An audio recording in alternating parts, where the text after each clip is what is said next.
everyone, and welcome to podcast 9 3/4, a Potter podcast. I'm your host, the Half-Blood Princess.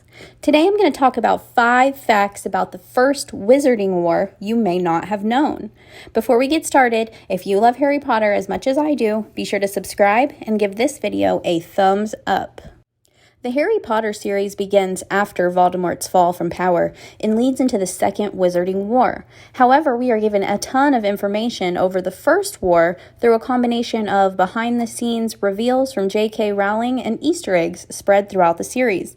I've got you covered with 5 facts about the First Wizarding War you may not have known. The war lasted for 11 years. Voldemort returned from his disappearance in 1967, during which he spent the next 3 years growing his supporters and working from the shadows.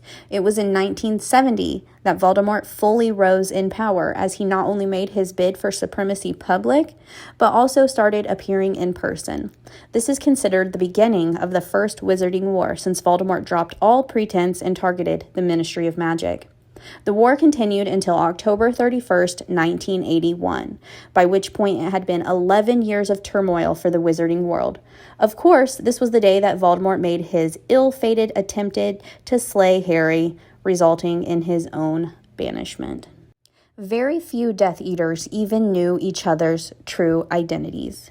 The Death Eaters' trademark appearance comprises of a mask and a long hood to go with their black robes. These aren't just for show, though, because Voldemort deliberately kept their dress codes this way in order to avoid one Death Eater from knowing who the other was.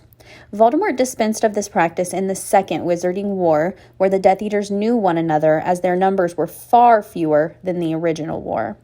The first time around, Death Eaters were required to keep their masks on at all times, and Voldemort alone knew who all of them were. This is proven by the fact that the Death Eater Severus Snape had no idea that Peter Pettigrew had defected from the Order of the Phoenix to join Voldemort's supporters.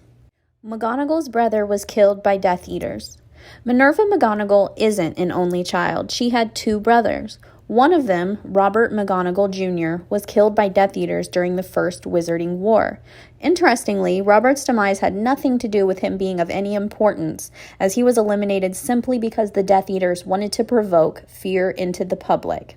Robert joins a long list of innocent half-blood, Muggleborns, and Muggles who were slain for this reason. Aurors used the same tactics as Death Eaters. At the height of the war, there was little to separate the Death Eaters from the Aurors.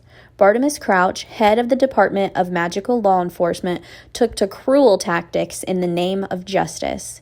To this end, Crouch legalized the use of the unforgivable curses, meaning Aurors possessed the authority to kill, torture, and control anyone they perceived as a threat.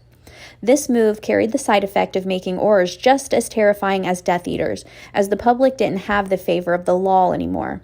Moreover, those that the Aurors incorrectly used the unforgivable curses on had no choice but to suffer without anything to defend themselves. Wizards accused of being Death Eaters were sent to Azkaban without trials.